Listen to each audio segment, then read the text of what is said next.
اگه فکر میکنی نمیتونی خوب تحریر بزنی، این کلیپ رو از دست نده. سلام، به تلاوت بیس خوش اومدید. خیلی همون توی تلاوت قرآن این مشکل رو داریم که نمیتونیم خوب تحریر بزنیم، یا تحریرمون خوب جور در نمیاد، یا کلا صدامون برای تحریر زدن آماده نیست. توی این جلسه میخوام یه تمرین خیلی ساده بگم تا یک مقدار این مشکل رو حل کنه.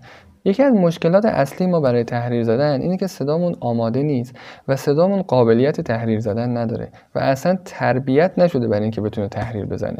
ما در طول روز بیشترین استفادهمون از صدا فقط حرف زدنه و حرف زدن هم نیازی به تحریر نداره، مگر کسی که صداش ذاتاً آماده باشه و برای تحریر زدن مشکل نداشته باشه. برای حل این مشکل تمرین کوچیک میخوام بهتون بگم که یک مقداری از این مشکل رو حل کنه.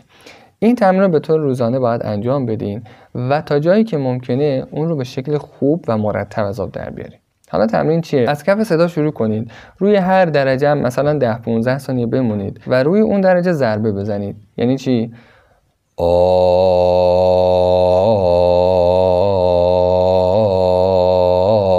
20 ثانیه 30 ثانیه این کار رو انجام بدید. یه پله بریم بالاتر.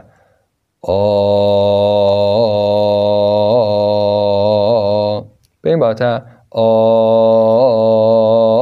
این کار رو همینطور انجام بدین و روزانه ذره ذره فاصله این ضربه ها رو کم کنید. یعنی مثلا اگر روز اول میگی کم کم باید این تبدیل کنی